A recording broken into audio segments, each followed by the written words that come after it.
선생님들 안녕하세요. 역천입니다. 반갑습니다. 자, 오늘 어제 주간 적중, 오늘 야간 느바 역시도 적중을 했습니다. 이번 주는 해외 축구를 한 번도 안 갔습니다. 국가대표 축구는 안 갑니다. 자, 이로써 11월 6일부터 진행 중인 이 대장정 11월 6일, 7일, 8일, 9일, 10일, 11, 12, 13, 14, 15 그리고 16일 날 오클라호마가 이 가비지 프렌이 시켰지만 17일 날 바로 주력 적중에 성공하면서 바로 주간 적중하고 느바까지 수익을 올리는데 성공을 하면서 너무나도 잘하는 거를 또 유지를 합니다. 이렇게 장기간 동안 제 NBA는 사실 좀 특출나긴 하죠. 그죠? 자, 우선은 오늘 영상에서는 휴스턴 마이애민으로 서브는 오바 본다 그래놓고선 왜는 일반으로 갔냐 이렇게 말씀하실 수도 생각하시는 분이 계실 수도 있을까봐 좀 해명 아닌 해명을 좀 하자면은, 자, 우선은 준점이 배트맨 8.5를 줬어요. 근데 7.5를 줬으면은 솔직히 좀 모르겠는데, 사실 우선은 올랜도가 오신 원정에서 은근히 강하거든요. 물론 제 영상, 저는 영상을 빨리 진행해야 되기 때문에 좀 여러 가지를 생략을 하면서 진행을 하지만, 저는 조합 표시할 때 한 번씩 다시 검토를 합니다. 근데 이 휴스턴이 대승할 가능성이 올랜도 상대로 좀 떨어질 가능성도 높다라고 봤어요. 아무래도 올랜도가 리바운드가 최상위권에 있는 팀이다 보니까 휴스턴 리바운드를 압도하는 그림이 안 나오면은 좀 위험할 수도 있겠다 싶어서 휴스턴 일반승하고 유타 오바를 사실 제일 좋게 봤던 경기였습니다. 어제도 분석 내용 들으신 분들은 이거 괜찮네 생각 들으셨을 만한 그런 그거였단 말이죠. 3등으로 워싱턴 오바 가서 그것도 맞았고, 그죠? 자, 분석 시작하도록 하겠습니다. 클리블랜드하고 미러키 경기인데, 갈란드, 스트러스, 타이슨이 여전히 결장을 하고 미러키는 라인업 그대로입니다.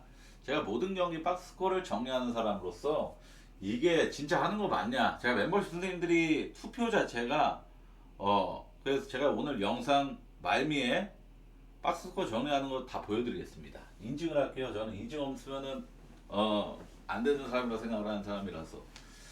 자, 모든 경기를 박스코어를 다 정리하는 사람으로서 한 가지 확실히 아는 거는 클리블랜드가 매우 저점 흐름을 명확하게 보이고 있다라는 점입니다. 이 시작은 마이애미와의 경기부터였습니다.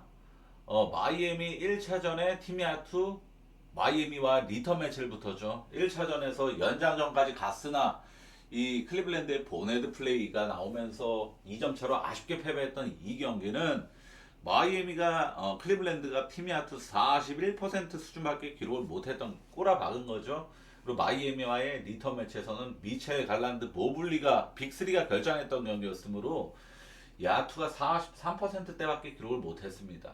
그리고 토론토 이 백투백 여파 깔려진 채로 토론토 만나서 45%밖에 기록을 못했고 3점이 24%로 정말 안 들어가는 경기를 했고, 그리고 가장 최근 경기였던 멤피스 새벽 경기에서는 팀야투 45%대 그리고 3점 32%대. 클리블랜드가 보시다시피 4경기 연속으로 팀야투나 뭐 3점 성률이 좋았던 적이 단 한 번도 없었습니다. 그 정도로 저점 흐름을 아주 뚜렷하게 보이고 있다면 최근 4경기 기준으로 팀야투 43.5%로 리그 26등 최하위권이죠. 3점 성률은 30% 수준으로 리그 꼴찌의 3등입니다. 그 정도로 최근 매우 명확한 저점 흐름을 보이고 있는 게 클리블랜드예요. 미러키 역시도 원정 경기에서는 이 공격력이 정말 많이 다운되는 팀인데, 우선 홈에서 평균 득점 124에 달하고 원정에서 111 수준이니까 그 12.5점 차가 날 정도로 원정에서 득점력이 완전히 주저앉는 모습을 보이고 있단 말이죠. 거기다 최근 원정 경기 한정으로는 5경기 연속 120득점을 넘긴 적이 단 한 번도 없었습니다. 거기다 전 시즌 양 팀의 맞대결이 무려 5번이나 있었는데 클리블랜드가 5전 5승을 다 따냈을 정도로 미러키 상대로 상당히 강했던 게 클리블랜드입니다. 전 시즌 5번의 맞대결에서 미러키는 클리블랜드 상대로 단 한 번도 115득점 이상을 기록한 적이 한 번도 없었을 정도로 밀었기 때문에 오반할 가능성은 굉장히 희박하다라는 겁니다. 그래서 지금 이 경기는 승패 앤디는 원정 밀었기 못 믿어. 클블 지금 4경기 연속 똥 쌌어 못 믿어.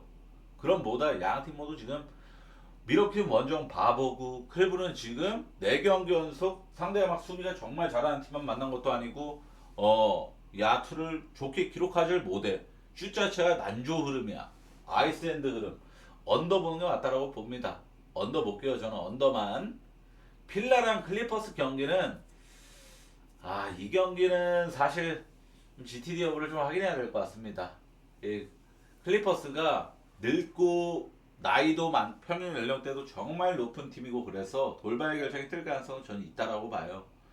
그리고 지금 클리퍼스가 오늘 제임스 하든이 지금 거의 전성기급의 엄청난 맹활약으로 젖잘싸 그림을 계속 만들고 있긴 한데 그래도 이 경기는 초점은 필라 사이드로 놓고 보는 게 맞다라고 생각하는 경기입니다. 이 늙은 팀이 동부 넘어와서 먼저 백투백은 저는 굉장히 여파가 없을 수가 없다라고 봅니다.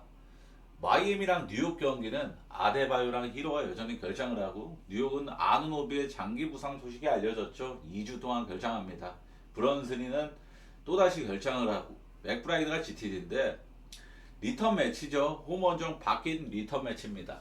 자, 직전 양 팀의 1차전은 컵 경기였고 이번엔 그냥 일반 경기입니다.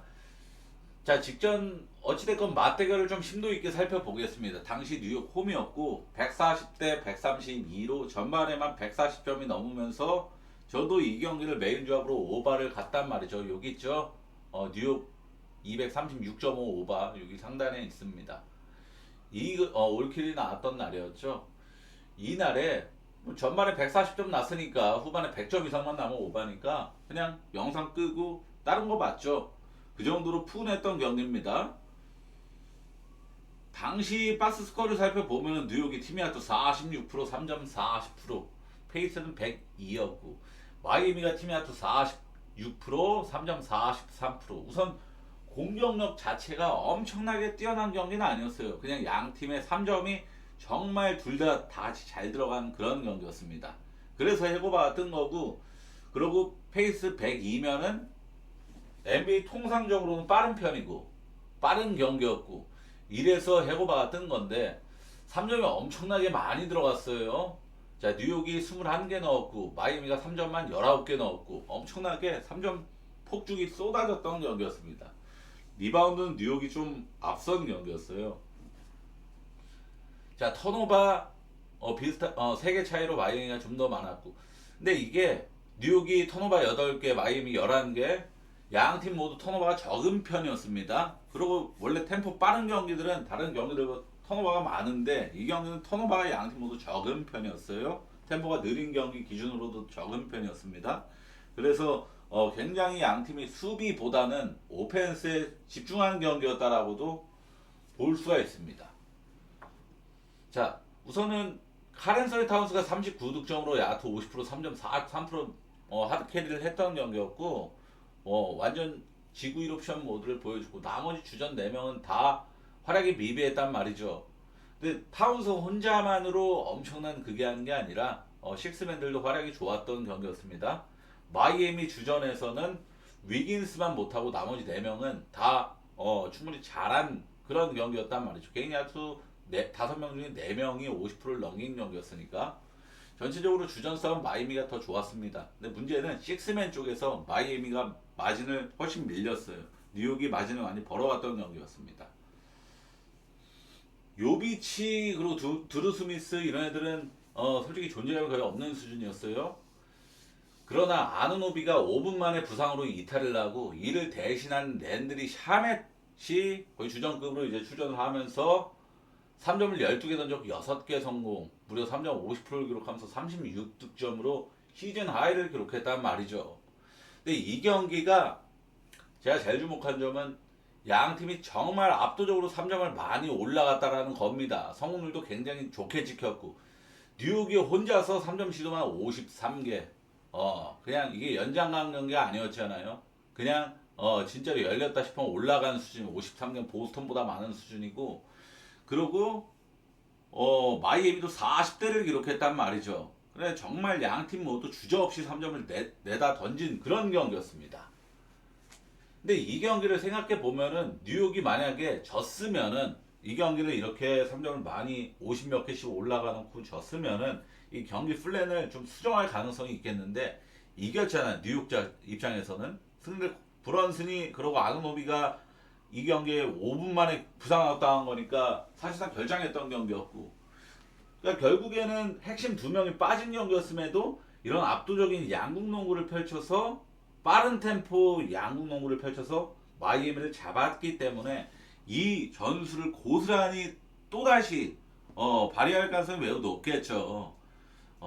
또다시 3점 많이 올라가고 템포도 떨어뜨릴 가능성은 좀 희박하겠죠. 마이애미가 오신 페이스 랭킹 1등 팀답게 어떤 경기든 간에 페이스가 102 이상 찍히는 그런 팀입니다.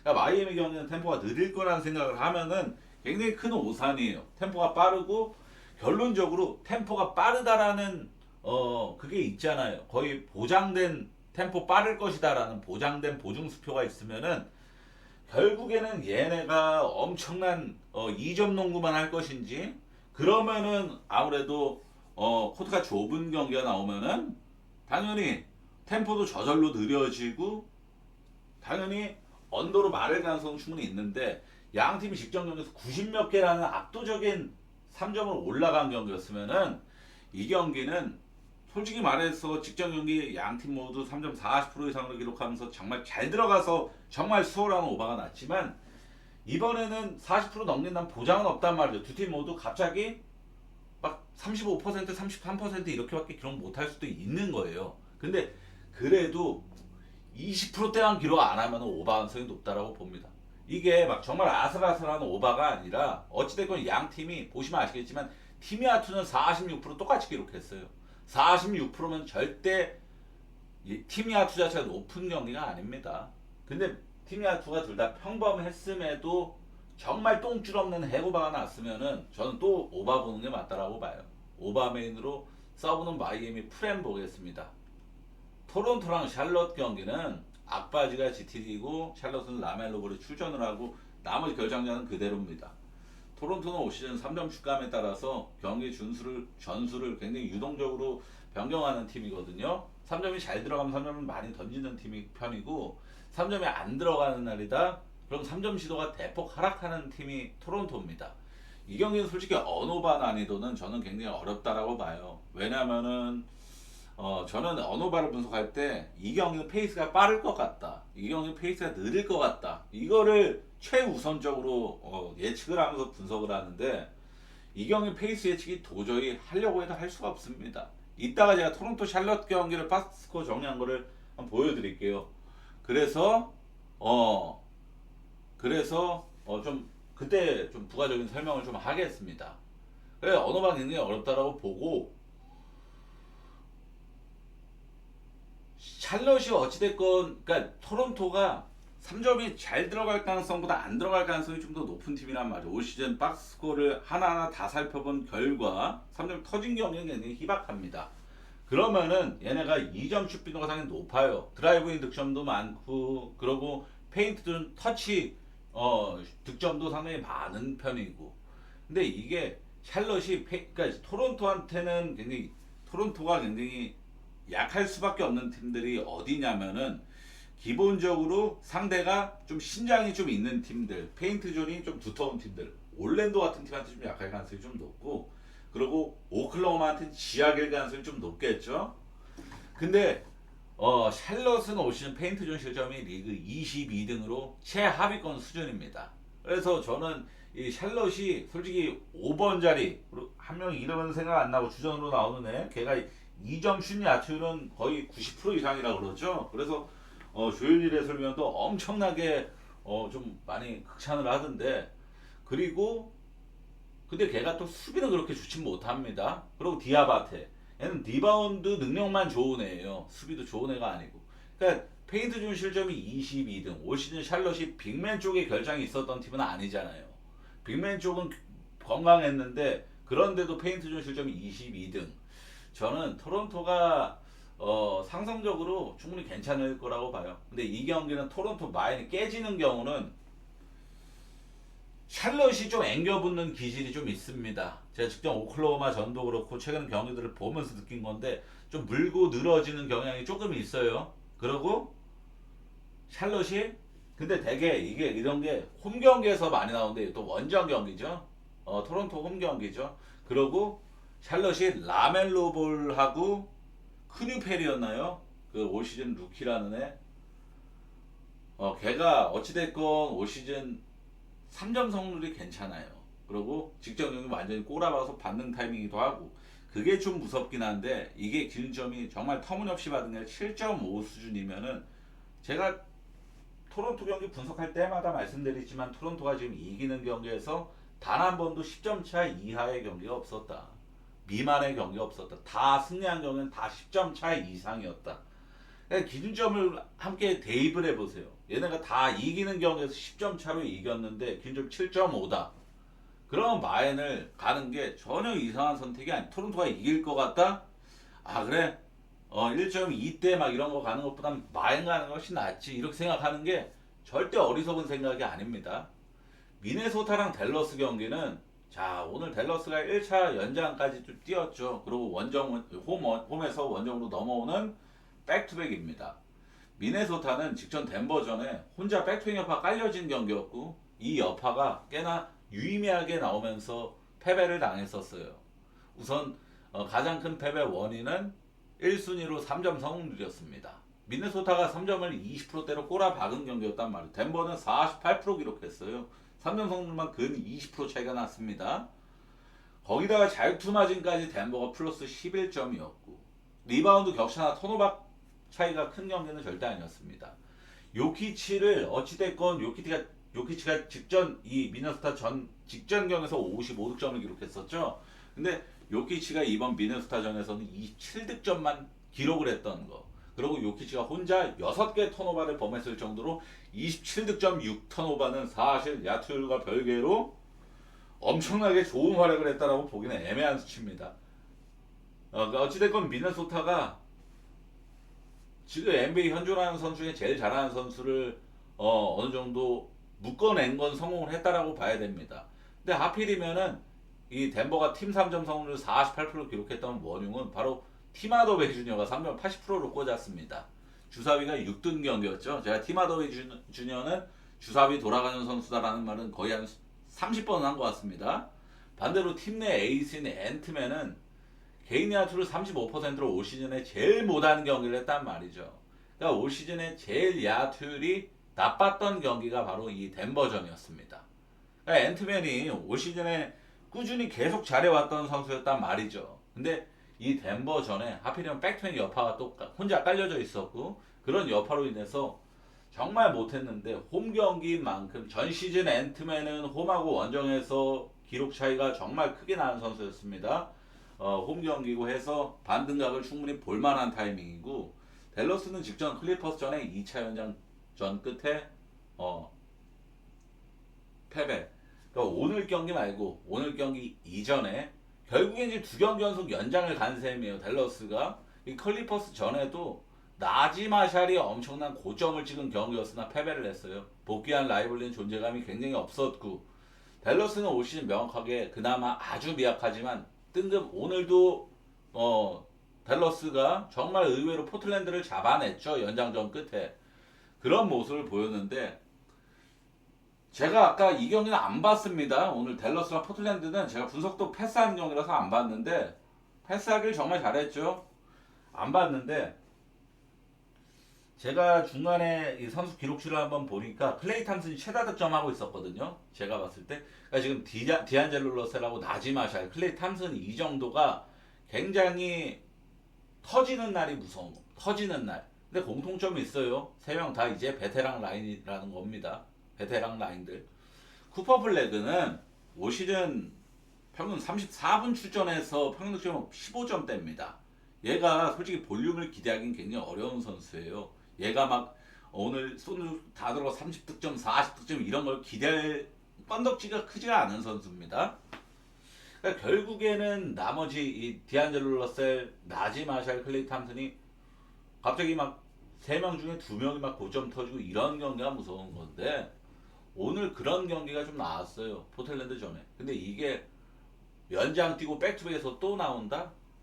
그것도 수비 좋고 약팀 학살 잘하는 미네소타 상대로 이거는 가능성 굉장히 희박할 거예요. 오늘 연장까지 뛴 이 승리를 위해서 총력을 다 모든 걸 다 쏟아부은 댈러스가 백투백 여파까지 낀 그것도 원정 경기에서 이 에너지 레벨이 발산될 가능성 굉장히 희박합니다.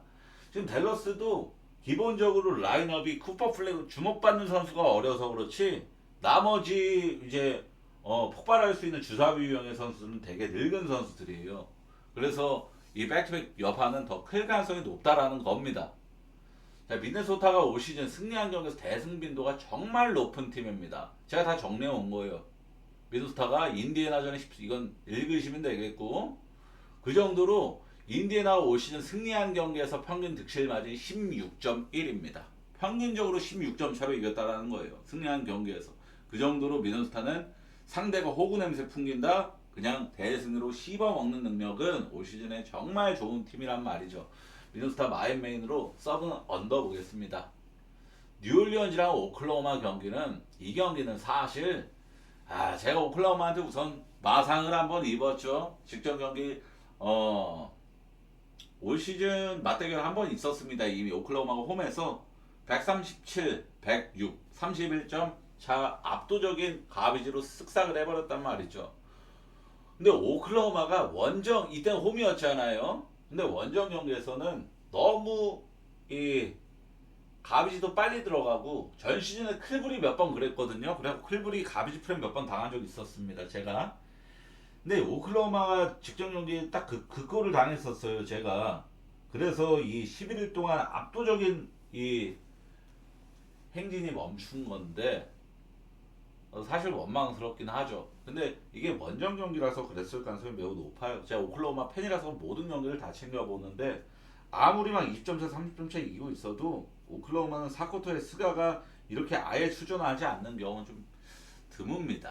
근데 이 샬럿전에서는 점수차가 막 정말 크게 나는 경기도 아니었고 13점 차, 15점 차 이렇게 가는 경기인데도 스가를 단 1초도 출전 안 시켰어요.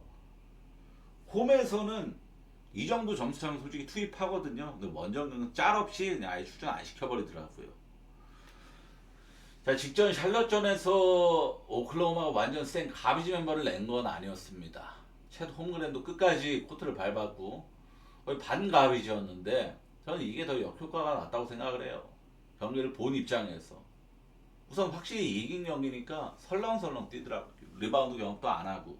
상대 가비지 애들은 신인이고 모처럼 보여줄 수 있는 기회니까 엄청나게 열심히 뛰어다니고 점프하고. 그러니까 리바운드를 다 샬럿이 다 땄단 말이죠. 그래서 그러니까 오클라호마 리머택도 안 했습니다. 그냥 계속 캐치앤슛, 롱슛만 계속 갈겼어요.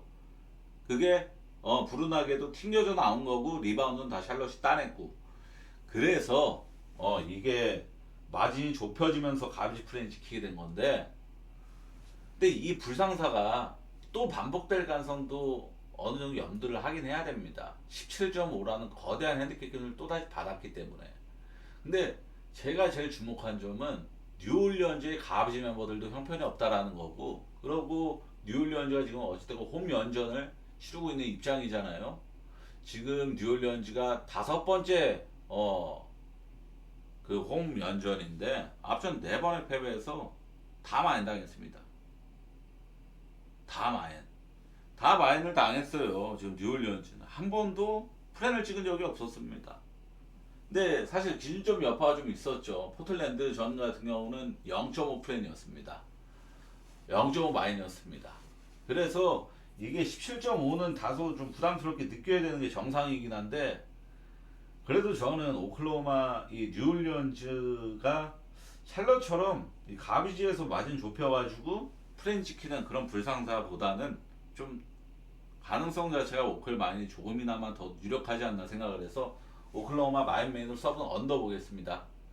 덴버랑 시카고 경기는 이 경기 분석이 굉장히 짧죠. 제가 오늘 시카고 경기 2차 연장까지 다 보느라고 적중 게시글 올리는 걸 좀 늦었단 말이죠.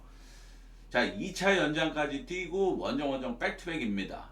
덴버는 요키치가 프로밥을 출전 가능 상태예요. 크리스찬 브라운이 결정하고 캠 존스 스트로더 GTD 지금 덴버가 뎁스가 너무 굵은 팀이라서 이캠 존슨 스트로더 결정하는 거 사실 그렇게 막 신경이 그렇게 안 쓰여요. 저는 시카고는 저는 오늘 경기에 총력전을 다 펼치고 제가 오늘 적중계식을 쓰는 거를 좀 뒤로 미루더라도 경기를 끝까지 봤던 이유는 연장전에서 다음 경기를 대비를 하는지 안 하는지를 살피기 위해서 끝까지 봤던 겁니다.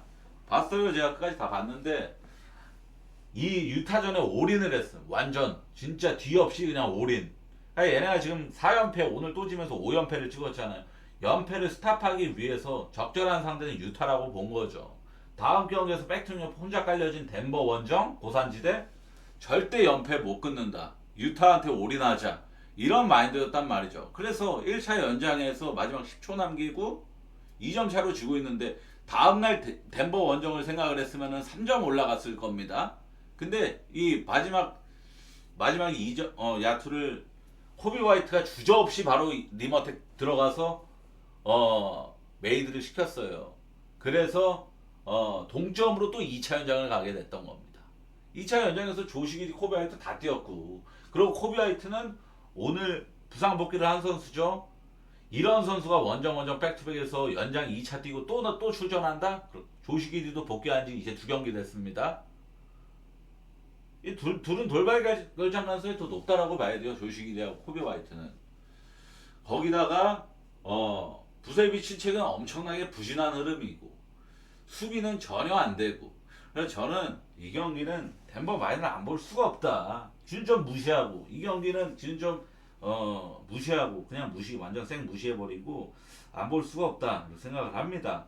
이건 오늘 시카고가 잃은 게 정말 많아요. 오늘 2차 연장까지 가는 과정에서 정말 정말 뒤 안 돌아보고 올인을 했지만 그게 실패로 돌아갔습니다. 멘탈적인 측면에서도 굉장히 데미지를 입었을 가능성이 정말 높아요. 덴버 마이메인으로 서브는 어노바 안 보겠습니다. 자, 분석 이렇게 하고 제가 아까 말씀드렸던 박스코 정리하는 거 보여드릴게요, 선생님들. 자, 아까 저는 분석할 때 이렇게 오클라호마 틀어져 있죠? 오클라호마 틀어져 있고. 자, 보겠습니다. 자, NBA 30개 팀 다 이렇게 정리되어 있는데 카메라 좀 바꾸고. 여기 카메라 똑같네. 자, 보시면 아시겠지만 아까 제가 토론토 경기를 보여드린다고 했었죠? 토론토 거. 토론토 좀 확대를 해서 봐야 돼요. 자, 보시면 아시겠지만 토론토 이게 누구한테 그냥 제가 분석하기 편하려고 정리하는 겁니다. 이렇게 선수 득점하고 야투율까지 다 정리해놔요. 그래 누가 얘가 잘했네. RJ 베럿 22득점 야투 53% 잘했네. 파란색. 못했네. 이 로빈스널 7득점 개인 야투 50% 그렇게 했지만 7득점하고 4턴오버 했습니다. 빨간색이죠 당연히.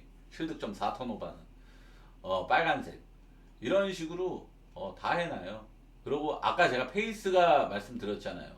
자, 직전 경기 인디애나 전에 107.5라는 언더가 나기 힘든 페이스가 지금 240점 해고가 났고, 그죠? 압도적인 해고가 났고, 페이스가 높게 찍히니까. 근데 바로 직전 경기 클블전에서 97 찍었어요. 페이스가 정말 느린 경기였죠. 그러니까 언더 났습니다. 그리고 96점을 브루클린하고 핵언더 나왔어요. 228점.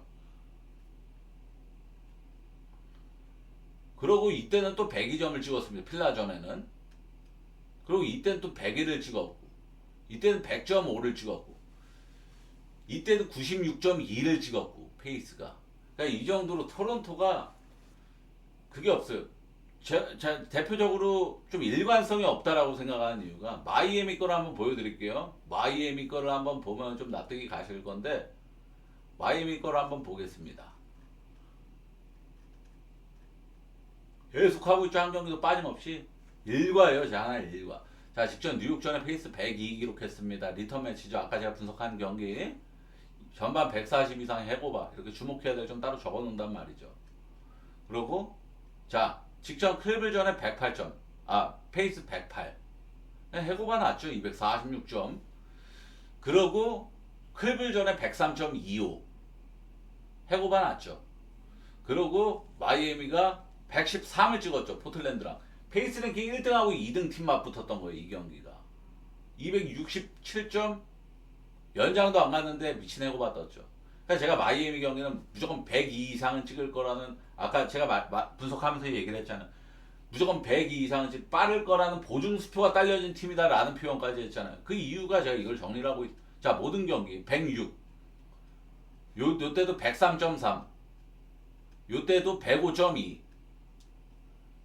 이때는 100 이때는 시즌 완전 초반이었고 이때까지는 최근에 몇 경기 연속이죠. 하나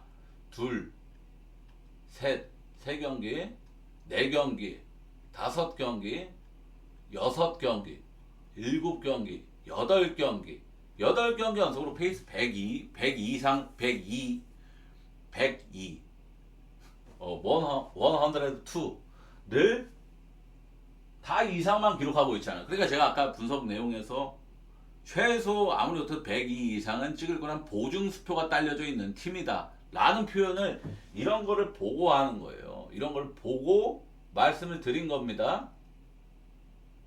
그 밖에 전 모든 팀을 다 해요. 이것도 편집된 거 보세요. 1일 전 편집, 유타 아직 안 했으니까, 오늘 경기 끝나는 아직 안 했으니까 영상 녹화부터 하는 거니까. 이런 게 편집인 거고, 뉴올리언즈도 1일 전 편집. 이렇게 제가 NBA 이렇게 13시간 전에 편집함. 13시간. 그쵸? NBA는 제가 솔직하게 이런 압도적인 성적을 낼 수 있었던 것도 이렇게 11월 6일부터 11월 17일까지 정말 이렇게 좋은 성적을 꾸준하게 낼 수 있었던 원흉은 바로 이 노력이에요. 노력. 어떻게든 내가 NBA 시즌에는 정말 잘해서 우리 멤버십 형님들 호강시켜 드려야겠다 라는 이 마인드가짐으로, 그래서 이렇게 노력을 한 그 결과입니다. 아시죠? 호날두 다큐멘터리 보신 분, 크리스티아노 호날두 다큐멘터리 보신 분, 쓰레기통을 호날두가, 이건 아주 명장면인데, 쓰레기통에 호날두가 웃으면서 얘기해요. 쓰레기통을 보고, 자, 이 쓰레기통 보니까 이런 생각이 나네. 옛날에 내가 어렸을 때 내가 너무 가난하니까 내 친구들이 쓰레기통에 호날두 CAR을 써놓고, 호날두가 이 쓰레기통 호날두의 차다. 애들이 나를 이렇게 놀렸었어. 지금 내 차는 뭐지? 난 페라리 타고 다녀. 그 결과야. 이렇게 얘기를 한단 말이죠. 무슨 말인지 아시죠? 제가 11월 6일부터 이렇게 압도적인 무려 11일 동안 압도적인 성적은 그 결과입니다. 이렇게 모든 팀을 박스공리 정리하면서 노력하는 결과예요. 그죠? 멤버십 가입 한 번만 관심 가져주세요, 선생님들. 멤버십 가입 이렇게 노력하잖아요. 그죠? 비싼 것도 아니고 남들보다 2배 저렴합니다. 2배 이상으로. 시청해 정말 감사합니다.